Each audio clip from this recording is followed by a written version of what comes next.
ফিল্মি জগতে কখনো একটি ডায়লগ বলা হয়, সে ডায়লগটা কখনো পিকচারের মধ্যে সুপারহিট হয়ে যায়। আজকে সে সমস্ত জিনিসগুলো যেন আমরা মনের মধ্যে বসে যাচ্ছে, যে একটি ডায়লগ বলে পিকচার যেমন হিট হয়, তেমন আমাদের দেশের কিছু করণীয় নেতাদেরও কাজ আছে, আর সমাজের মানুষেরও কাজ আছে। একটি ডায়লগ আগে বলে নিই, ডায়লগটা বলার পর সমাজ জেগে যাবে। কিন্তু বাস্তবে আর ফিল্মের অভিনয় হয়তো ফিল্মে অ্যাক্টার করে, কিন্তু করার পর তার জীবনে যখন দুর্ভোগ আসে সেই ডায়লগটা তার হৃদয়ে থাকে না।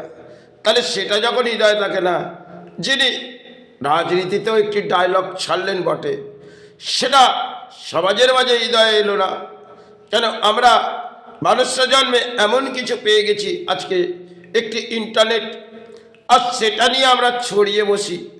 একটা সময় আমাদের এত কিছু ছিল না, কিন্তু ছিল একটু বোধ শক্তি, সেটা আজ মনে হারিয়ে গেছে। তাহলে যদি না হারিয়ে যেত, এই ফিল্মি জগতের মতো ডায়লগগুলো বলে আমরা জেগে উঠতাম না।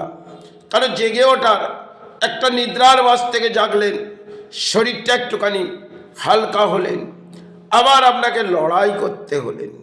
আর এই লড়াইটা কর্মের পেছন দিয়ে যাদের হবে তারা বুঝে নেবেন যে আবার রাত হলে বিশ্রাম নিতে হবে। কিন্তু কিছু ক্ষেত্রে আমাদের দেশের নেতা আছে, তারা মনে করে আমাদের কর্মটা তো একটা রাজনীতির মাঝে, আর তাদের সমাজকে হৃদয়ে জড়িয়ে দেবো একটি ডায়লগ বলে। যাই হোক, বাস্তবটার সাথে আর ফিল্ম বহু দূর পথ। হয়তো আসা যাওয়ার খেলার পেছনে কিছু কর্মের লড়াই হয়, কোনো ক্ষেত্রে আমরা ধর্মের আশ্রয় নিই।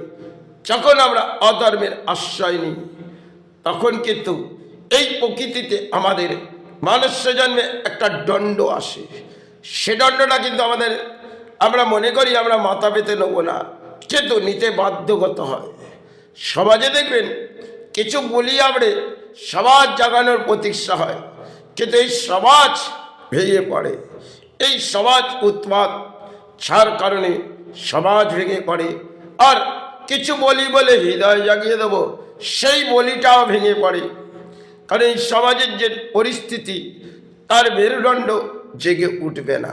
তার সমাজ তলানিতে চলে গেছে, নতুন করে এই সমাজ জাগবে না।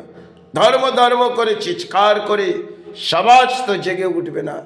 ধর্মের আশ্রয় হয়তো নিলাম, কিন্তু এ জগতে বহু কিছু অধর্মের প্রাণীও দেখলাম, কিন্তু ধর্মের আশ্রয় নিয়ে যেটুকুন বুঝলাম, হয়তো সমাজে যেটুকুন আছি, আজ আছি কাল শ্রীচরণ, এছাড়া কিছু বুঝি না।